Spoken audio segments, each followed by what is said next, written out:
तो students, motion in a plane के अंदर एक और topic, trajectory of a projectile.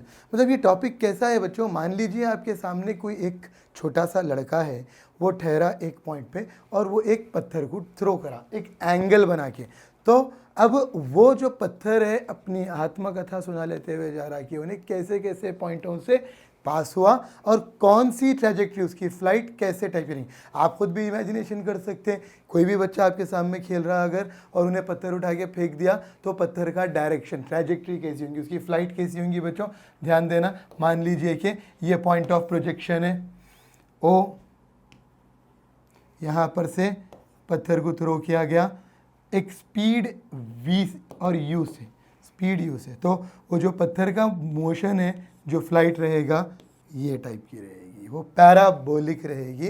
तो ट्रैजेक्टरी ऑफ ए प्रोजेक्टाइल रहेगा क्या? वो एक पैराबोला रहेगा। तो वो जो पत्थर है वो इस पॉइंट से सारे पॉइंटों से पास होना है उसको। ये तो वो बात हो गई कि जो है कभी इनके दर तो कभी उनके दर, हमें आशिकी तेरा शुक्रिया, मैं कहाँ कहाँ से गुजर गया।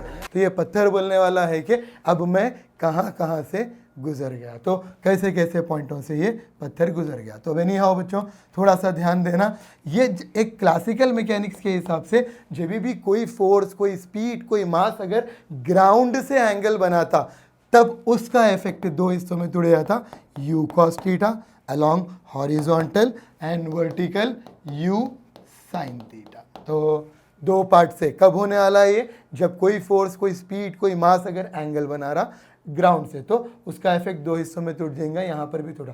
और ट्रैजेक्टरी का ये पैराबोला का जो इक्वेशन है फाइनल, क्योंकि इसका प्रूफ आपके कॉम्पिटिटिव में काम में आने वाला नहीं है लेकिन बोर्ड्स में मोस्ट इंपॉर्टेंट है। तो एनी हाउ फाइनल फॉर्मूला इसका रहता y tan theta x minus g upon 2u square cos square theta x square. बच्चों ये मेन फॉर्मूला है। इस फॉर्मूले में आप याद रखना अननोन्स कितने हैं, y एक अननोन है तो y एक डिस्टेंस या डिस्प्लेसमेंट का पैरामीटर, x एक है वो भी मीटर में मेजर करेंगे, थीटा एंगल है बच्चों जो रेडियन और डिग्री में मेजर होगा और डिग्री में, और फिर u वेलोसिटी है मीटर पर सेकेंड में और g की वैल्यू तो कांस्टेंट है 9.8 मीटर पर सेकेंड स्क्वायर। तो यानी कि कोई भी अगर स्टूडेंट आपके सामने, कोई भी लड़का अगर एक पत्थर को फेंक रहा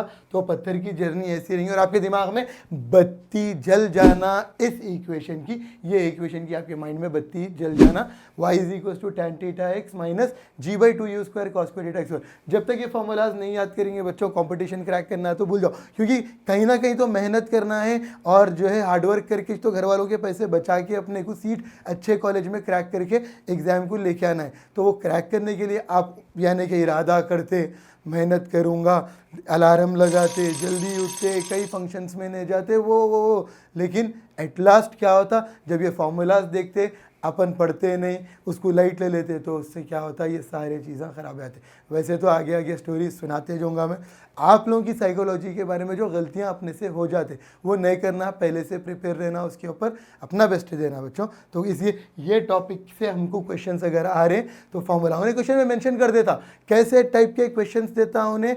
हंटर एम्स, यानी कि एक हंटर क्या करता, एक यानी अपने पेड़ पे बैठे हुए कोई पंछी को, कोई बर्ड को टारगेट करके उन्हें मारता, तो उसकी ट्रैजेक्टरी क्या होगी, वो गोली, वो जो हंटर गन से फायर कर रहा बुलेट, वो गोली उस बर्ड को लग रही या नहीं लग रही, ये भी अपने को सवाल पूछता। तो ये बड़ा दुख वाला, तकलीफ वाला क्वेश्चन है कि वो बर्ड बेचारी क्या करी। तो खैर नहीं हो, तो ऐसे क्वेश्चंस में अपने को बर्ड को बचा सकते हैं अपन या बर्ड मर जाती है क्या है वो सब देखेंगे। तो इस तरह का है बच्चों।